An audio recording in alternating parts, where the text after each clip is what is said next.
Hi everyone, it's Don and I hope you are having a fantastic day. Well, during that conference calls with all the CEOs from the major cruise lines here in North America, they said some very interesting things and it seemed to be like they were stressing it to the point of this is what we want to happen.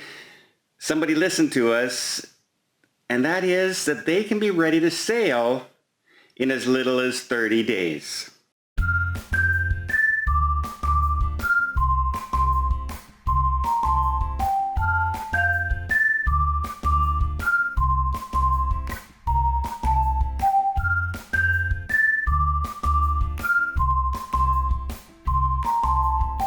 So before I go into what the procedures are for them starting, let's just go into that whole reason for them saying that they can be ready to sail in 30 days.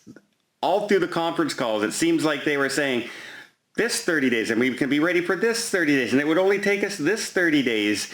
And it seemed like they were really stressing 30 days over and over again to the point where it kind of stood out.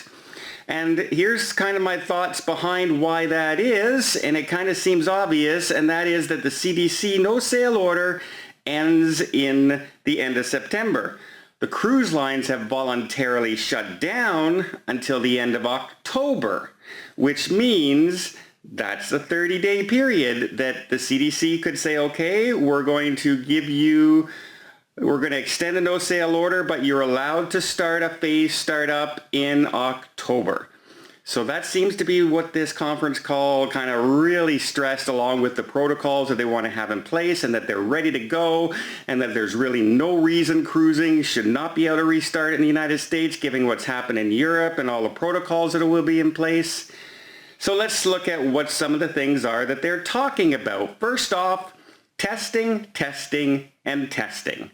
That's going to be a big key. They're going to require passengers to start testing 5 to 24 hours beforehand. 5 days to 24 hours beforehand. You have to have a negative COVID test.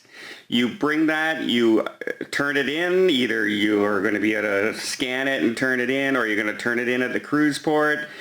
And then also, the plan is to test people at the terminal. So there's a double test that way. You're going to be tested ahead of time, then you're going to travel, and then you're going to get a test before you get on board.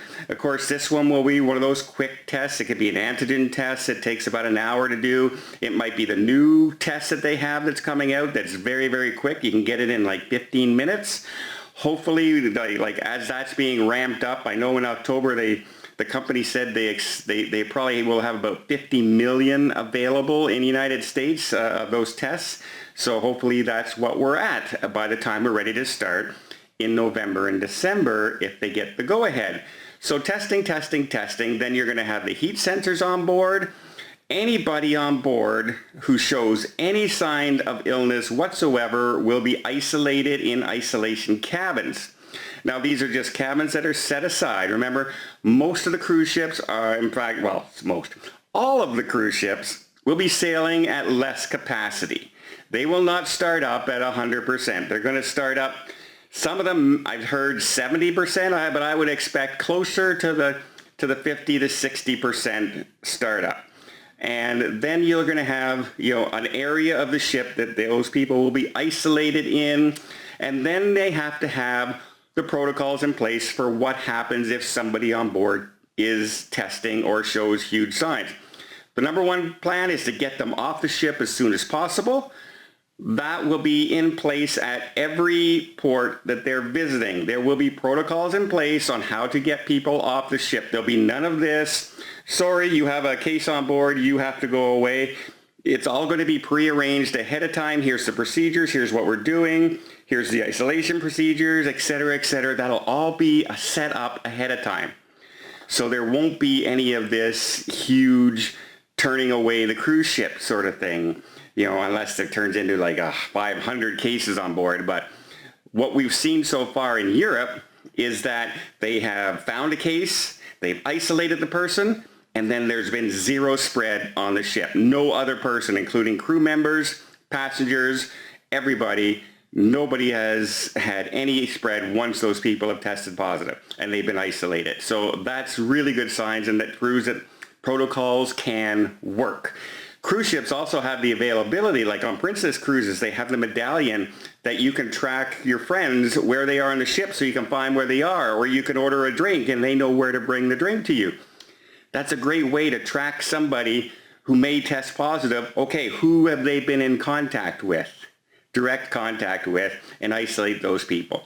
So there's all kinds of protocols in place. Now, as for why 30 days? Well, it's pretty simple.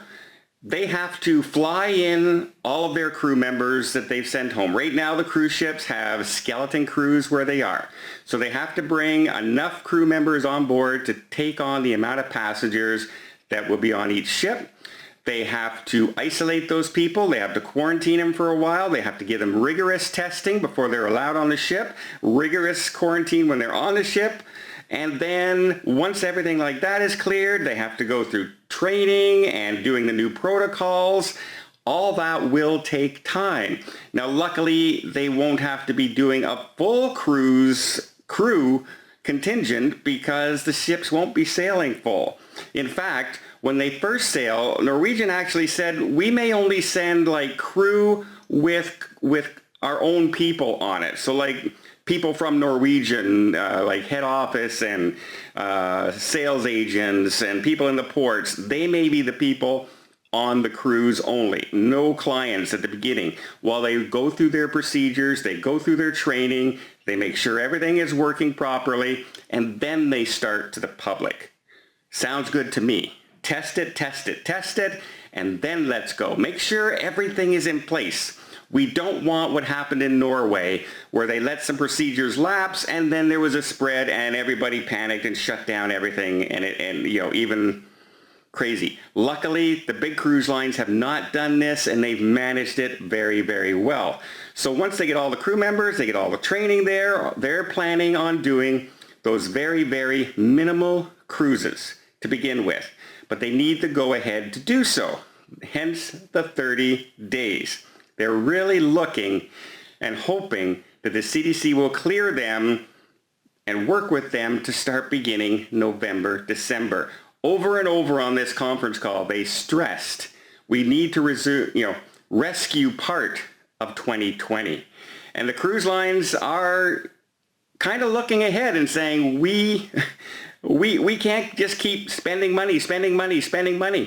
Carnival Cruise Lines not Carnival Cruise Line, Carnival Corp just sent letters out to possibly, it was reported 7,000 crew members have been terminated, but in reality, Carnival Corp has come out and said, no, that's not the number that's out there. We have to do some layoffs, but it's not 7,000 people. But they didn't really elaborate on what the actual number is. And that goes right across the board. I mean, they're selling 18 ships. So do they need those 18 captains? Do they need those 18 hotel directors? No. So that's a lot of the officers and a lot of the crew members are going to be disappeared. So that's the way the things are, right? The airline industry at the beginning of October, take a look and see how many people are laid off and furloughed on October 1st, because that's the end of the airlines bump up from the U.S. government, saying that as long as you don't lay any employees off, we'll subsidize you during this time period this amount of money. Well, October 1st is the deadline, and I follow quite a few airline stewards and stewardesses out there and pilots, and a lot of them have gotten their termination notice already. So it could be very substantial, not to mention the hotel industry and the restaurant industry and the hospitality industry and the travel industry. Those layoffs are coming if we don't start getting our travel, getting our hospitality system back up and running. So what do you guys think? Do you think 30 days is too fast?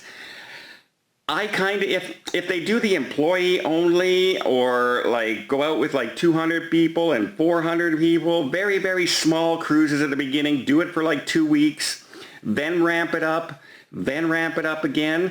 But I'd be very okay with that. But if they go and they say, okay, well, Norwegian's going to do 3 ships, Carnival's going to do 3 ships, Holland America's going to have 2 ships, Princess is going to have 3 ships, and they, there's 1,000, 2,000 people on each one of those, 30 days I don't think is enough time.